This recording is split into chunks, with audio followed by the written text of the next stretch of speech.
Okay, hello everyone. Welcome to our next session. If you stuck around, you're in luck because this is going to be a really good session. In this panel discussion, which is titled Breaking Silos to Build Success, How to Create Systems for Seamless Collaboration, we don't just mean creating more channels in Slack. We're going to explore how to connect the places where people work, including doc, chats, projects, dashboards. And today we're fortunate to hear from three exceptional operators with very unique perspectives on the topic of collaboration. So my name is Chris Hickin. I'll be the moderator for this session. And I'm joined by Lynn from Henderson Engineers, Justin from Bloom, and Shipra from Miro. So what we'll do is we'll start off with some quick introductions, and then we'll jump into the discussion topics. So I'll start with a quick intro here for myself. I was COO of user testing for 8 years. I left to found a company called Enough Said, which created what I called one inbox to rule them all, where you could connect your chat, your email, your LinkedIn, basically all the places where you collaborate at work.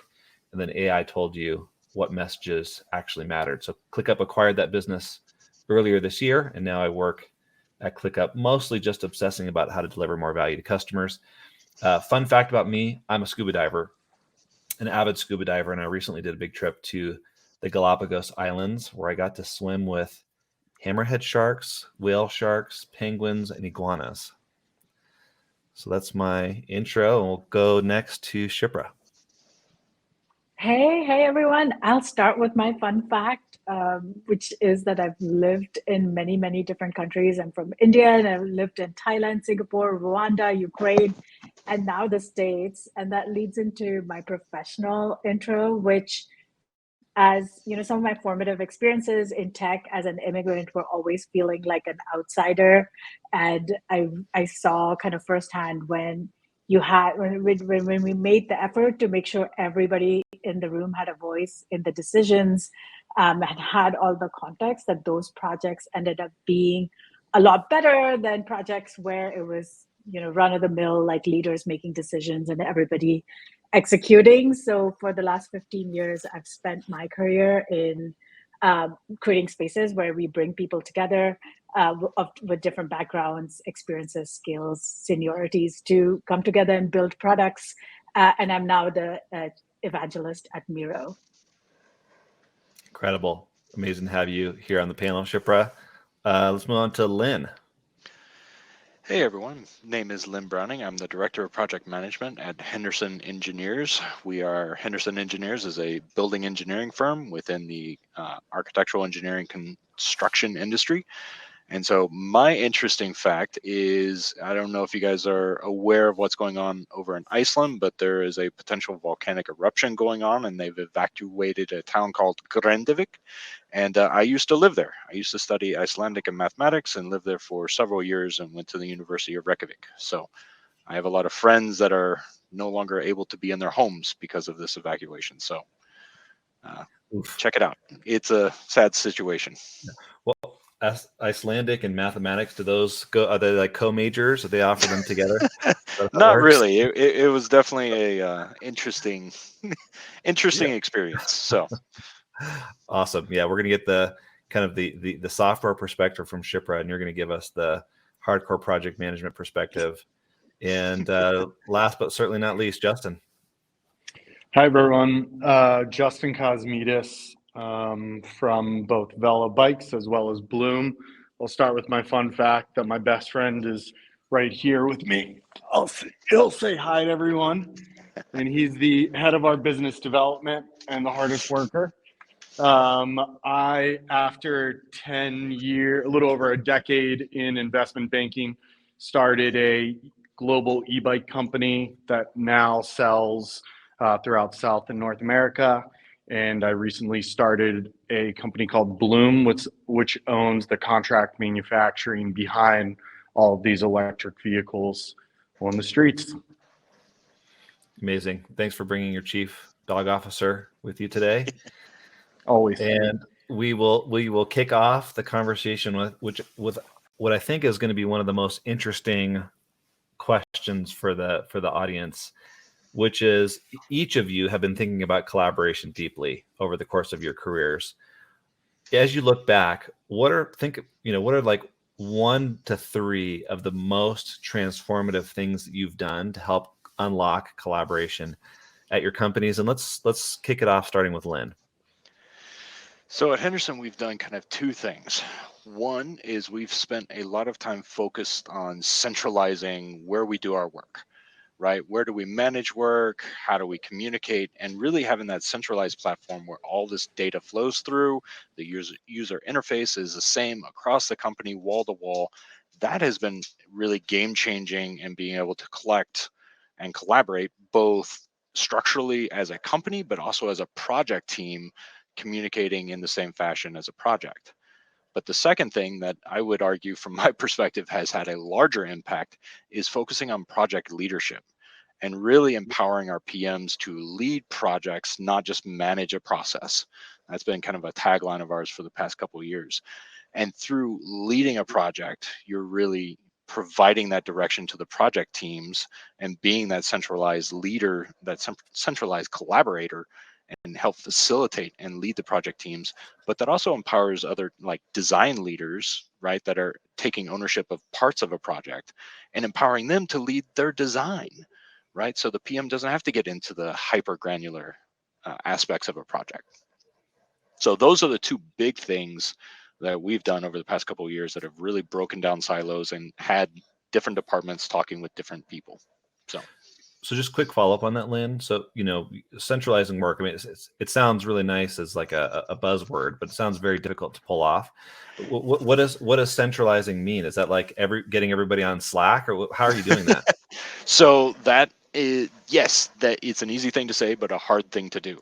We as a company have invested a ton of money and resources in developing our own custom-made intranet where we do all of our resource management, timesheets, finances, everything in this centralized intranet. And now we are onboarding like ClickUp to provide us that task management solution. And we're building links through the open API so that ClickUp can talk to our intranet and vice versa. And so we're starting to gather all these different elements into a centralized source. The one that we're still struggling with is communication, right? Because you've got Slack, Discord, Microsoft Teams, Zoom chats, emails, Post-it notes.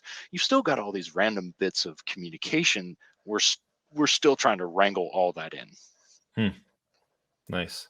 Justin, Shipra, how are you tackling this? Or I guess what are the things that you've done to unlock collaboration? Shipra, you want to go next? I'll go next. Yeah. So as you were talking, Lynn, I was thinking about sort of when I think about collaboration, I'm thinking about sort of creative teams coming together, building things. And a lot of that collaboration happens on voice or like Lynn, as you were saying, on Slack or email or chat, but it's kind of using words. And the big, one big unlock I saw in my teams was when we started leveraging visual artifacts. So teaching the team how to use visual, and by visual artifacts I just mean like having a drawing or like, I don't want to say documentation, but documentation somewhere so that everyone could come in and be able to collaborate on the thing that we were building, no matter how they wanted to give their perspective, whether it was through their voice or through writing or through drawing or asynchronously because they were in a different time zone. So introducing sort of visual artifacts or drawings or documents in the process was a big unlock for us. So, okay, how did that work? Because the company has its own way of operating. How do you encourage people to actually? Because it sounds like that's the first step in the process, is to use visual artifacts or drawings to scope out kind of how you're thinking about a project. How do you get people to actually adopt that? Yeah, I mean, it was for us, it was like figuring out the few frameworks, like the 3 or 4 frameworks, and like placing that as part of the product process. So it's kind of helping you do your work if you use this framework and then everybody else is using the same framework. So it was kind of part of the expected documents that you generate in your process. So the more we could templatize it and the more it was part of the process, teams used it. So one of the things I'm thinking of is like design sprints. Like teams started using that framework just because it helped them meet their goals. And then now we have this thing documented that, when one person leaves the team and somebody else joins, that they can sort of catch up. And same with using Jira or ClickUp or any of these like tools, like having things documented is so important. Lynn was really unhappy with that answer, and he's decided to make his screen black. I'm not sure what happened here. My camera just died. That's okay. No worries, Lynn. We can work fine with a black screen. Okay, Justin. Yeah, no, the first thing that comes to mind is, we've got a relatively small team and it's very global. And when I stepped in and started leading Vela from a South American company to a more global company, one of the first things was looking at the systems and processes that had been, we'll say, been defined for many years, and lowering those barriers so that more and more collaboration could happen across teams. And in doing so, saw a lot of, quite frankly, interesting results. It was the beginning of COVID, and it was very much, everyone was at home, but everyone was at home globally, from China to South America to North America.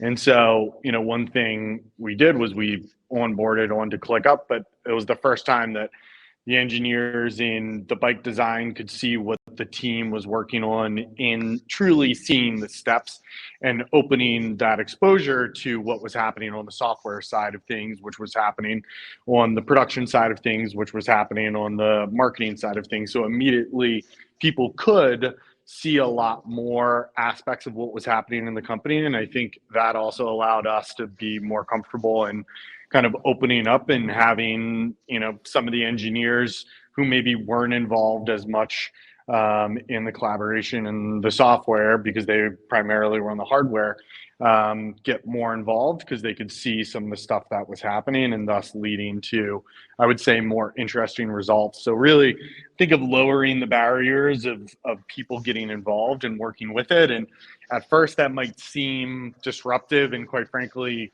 confusing and not orderly, but working in some processes to that really allowed us to, I would say, come up with a lot more creative solutions.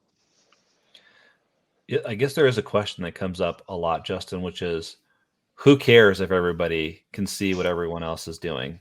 Are you just satisfying the FOMO human instinct, or is there actually a practical productivity benefit of having everyone being able to see everything?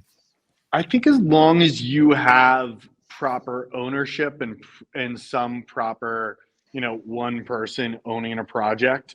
For us in a small team, I mean, I know that this can get, working for a large bank and a large institution in my prior role, I would have never wanted, people to see or have that much exposure to it. But working in a smaller team really led to, I think, much more creative solutions. And sometimes our web developers were coming up with solutions for our app that they would have never seen previously, and same thing with hardware. And so I welcomed that, and as long as there was one sense of, I would say, consolidated ownership, ultimately, so that there wasn't too many cooks in the kitchen, that having a few extra sous chefs actually led to some pretty interesting and I would say more creative, beneficial results during COVID. And we definitely see it continuing nowadays in how we operate and make decisions, and getting more opinions involved in decision making. Nice. Yeah. And Miles in the audience just said context is king. I'm curious if Shipra and Lynn, if you agree with that sentiment. I think I mean, what Justin... Yeah.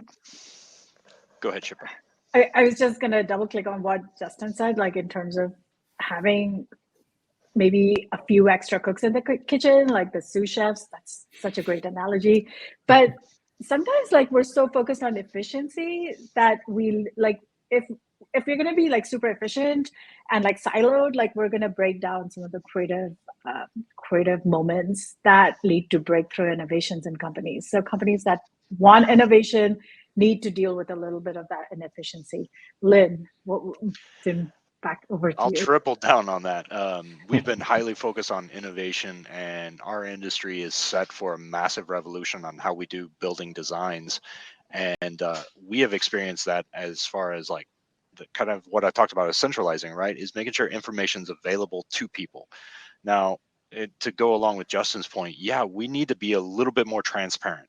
We need to be a little bit more open about how we are executing things and what's our plan, what's our vision, what's our purpose, where are we driving to as a company, because that brings employees along for the ride and they feel invested.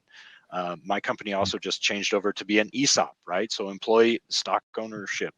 And that's been a big deal. And so we're talking about innovation. We're talking about how do we change the industry? How do we change what we do? And how do we use data to do that? And part of that is just being open. Following up on that, Lynn, I think there's a question from the audience from Sasha for you, which is, I have a client that asked me to create their intranet inside of ClickUp. Why did you decide to go outside of ClickUp for your intranet? Well, we started developing ours about 10 years ago. So before we even knew about ClickUp, and it started off as one thing, then it developed into 2 apps, then it became 3 apps, and suddenly we've now got this giant Frankenstein thing that we're slowly updating and evolving over the time and just changing it, right? But ultimately, we're in the process of hiring data architects so that we can stand up a data warehouse, and getting more organized is helpful. Mm-hmm. Yeah. Okay, I think we did a good job on that topic. I want to move on to the next topic, which is around visibility and avoiding collaboration breakdowns. So spotting them and avoiding them. I guess that we'll start with you, Shipra. How do you solve? I guess it's really 2 different things. It's visibility and then avoiding collaboration breakdowns. How do you think about doing that in your org? Yeah, I mean, the problem with collaboration breakdowns is sometimes it can be disguised as really good collaboration. You might have your teams coming together, doing the meetings and doing the theater of collaboration. But the way we're looking at it is looking for like burnout, stress. And like from our like internal data, we can see that when people are burned out, it's not always that it's because they're working 60 or 80-hour weeks. It's because they don't have context. Like Justin and Lynn, y'all were talking about context is king. They don't have context, they don't have enough autonomy, they're not able to make decisions, and they just don't have the agency to do their jobs. And that's what's burning them out versus like, I'm just working too many hours. That's never the problem. So I think it's really hard to spot when collaboration is not happening, but maybe one indicator is burnout.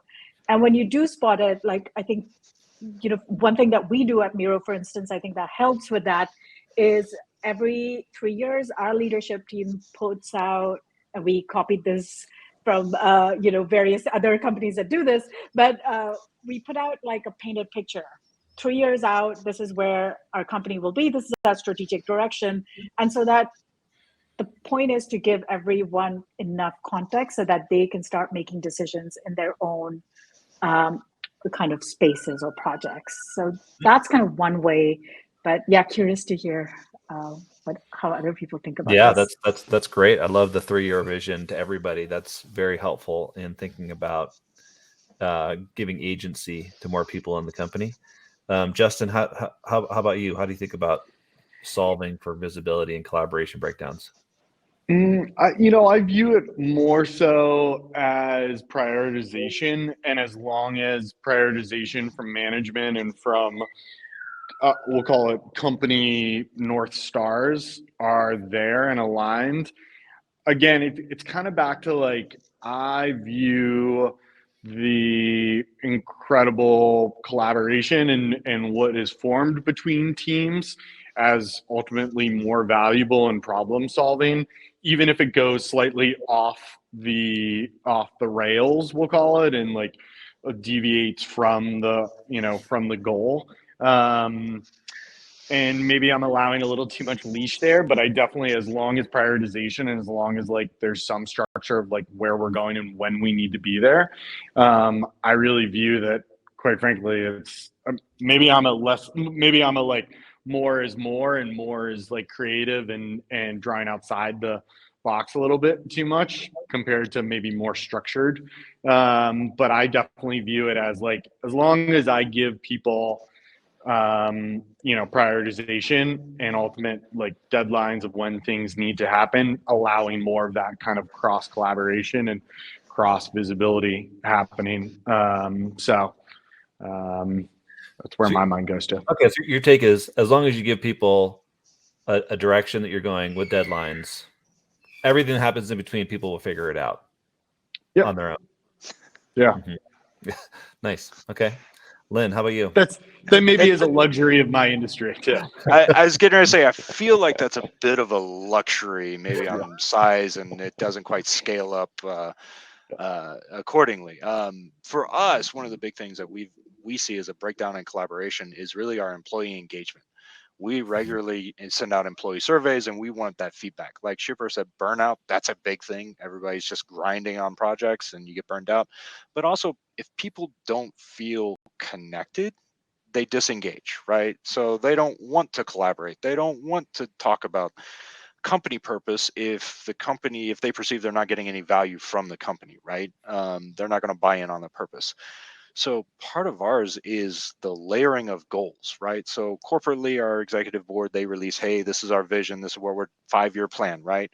And then our business unit leaders are developing plans and goals around that big corporate plan. And then our managers develop, and then individuals get a chance to participate in that by going, what's your personal goals and how it stacks and layers in overall to the company. So that's a way that we can kind of drive engagement and get people to buy in on, hey, you as a designer on this project are impacting our company by all of these things.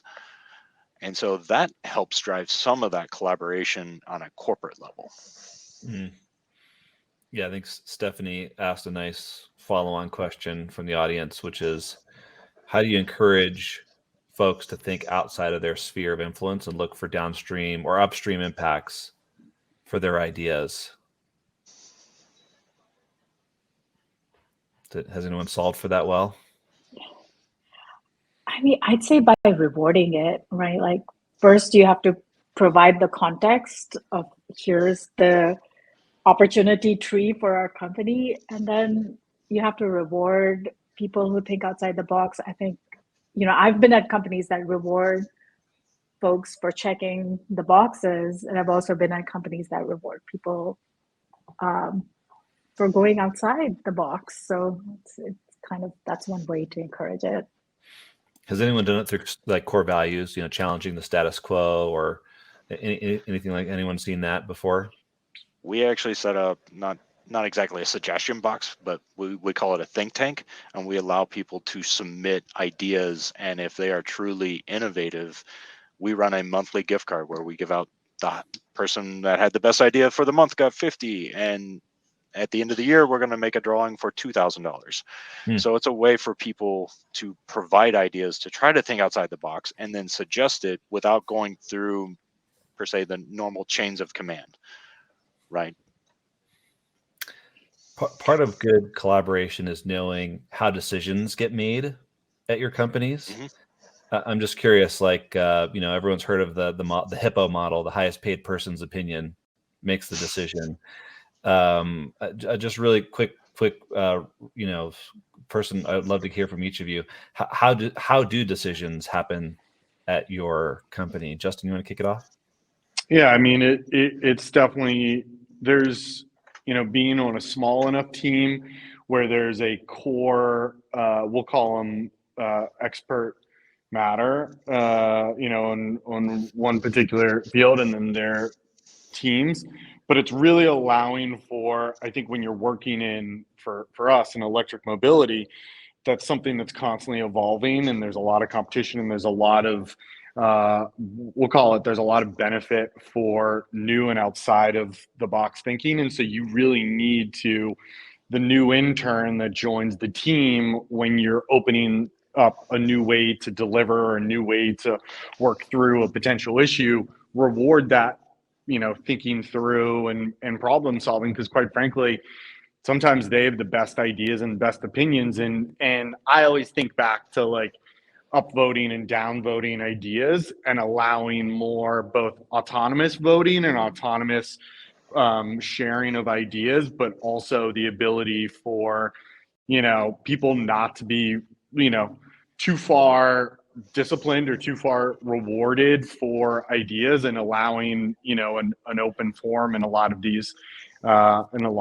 problems that arise, that we can work together. Because again, sometimes, and it's true, some of our best problems have been solved by people who probably wouldn't be the most highly paid, or the people who've been working on those problems for the longest. So allowing that, obviously you need to put some structure in place, and there's some discipline around that, but there's definitely, I would say, some rewarding drawing outside of the box for a lot of that. Yeah, I mean, you're obviously a very Justin? collaborative CEO, so and Yeah. it's good for the audience to hear that, what a culture like that looks like. Shipra and Lynn, you're both at much bigger companies. Shipra, how do decisions happen at Miro? I was going to say, Justin, your org just sounds like the most kind of utopian collaborative space. I'm like, can I hang out with you for a bit? But I would say our culture is, or the best, and having been at multiple orgs, I would say the best decision-making framework I've seen at larger orgs is vote, super vote combination. So you make the space to hear every voice, everyone kind of indicates where they're leaning, where is the heart of the room, but then having a clear view of who is the final decision maker here that needs to have that super vote, because then you don't want to take a vote or be in a room where the decider also says, oh yeah, I'll go with the consensus, but then 2 weeks later you change direction and all of that work is a waste. So I like the vote, super vote combination in my work. Nice. Awesome.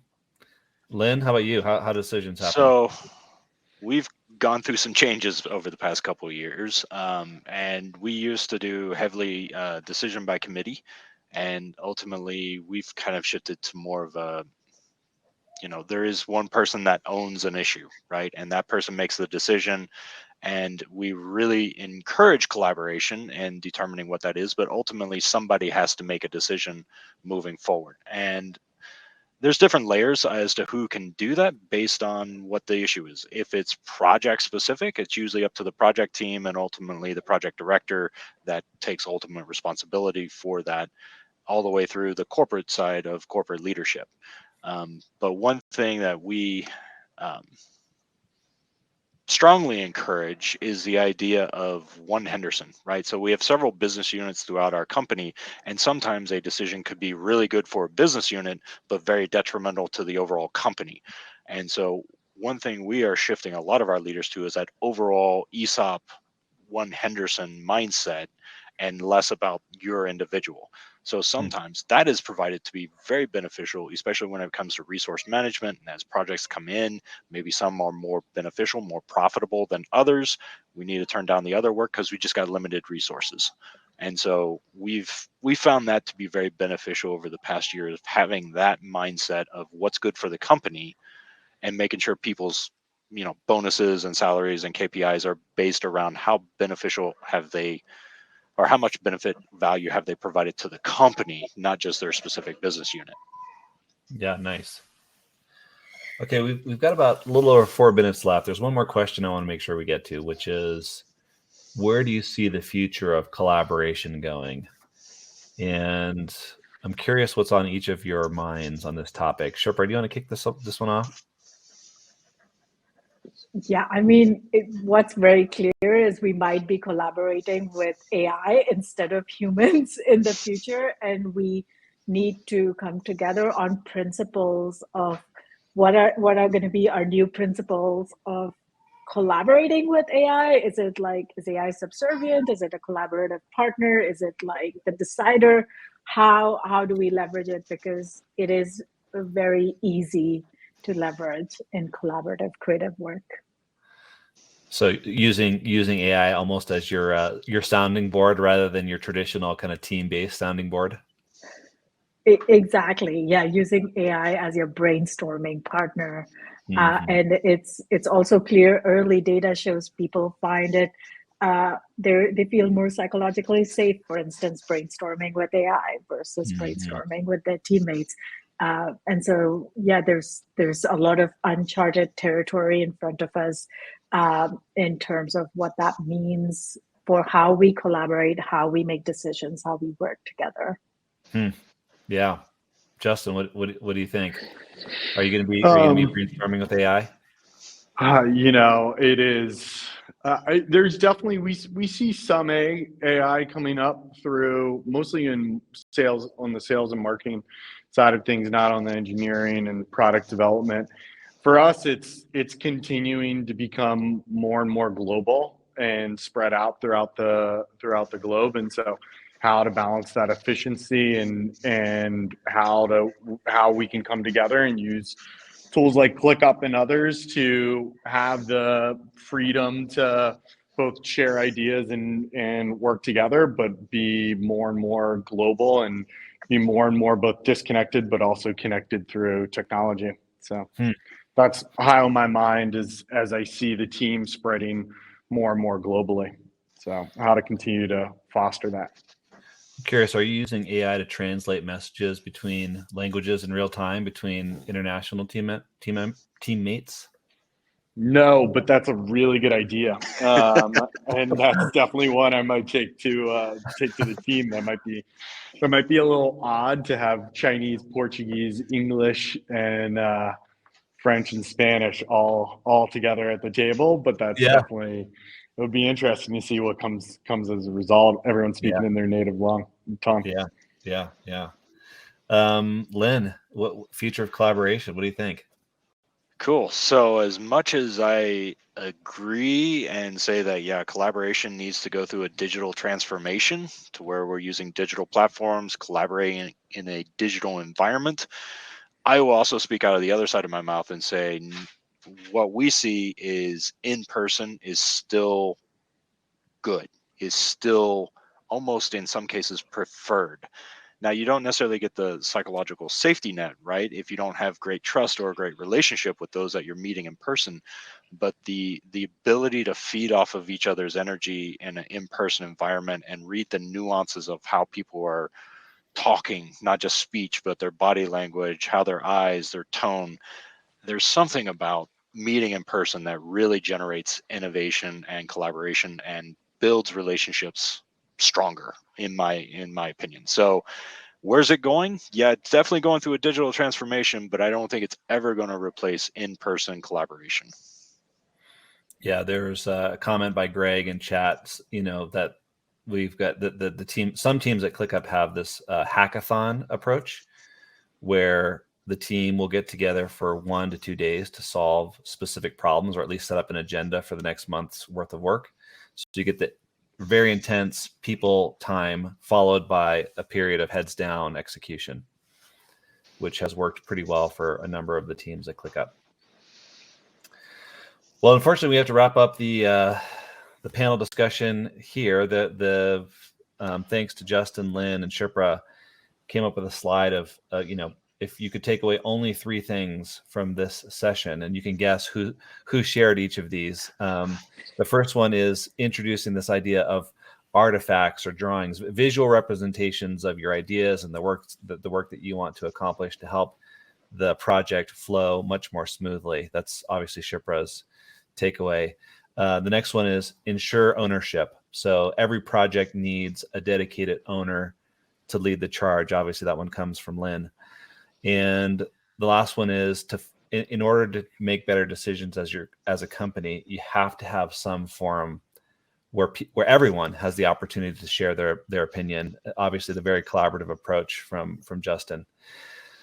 For the audience, let's please join me in thanking our panelists, Justin, Lynn, and Shipra, for joining us today, sharing their ideas, helping us think through how to be better with collaboration at our companies in the next year. I appreciate you all for joining us today.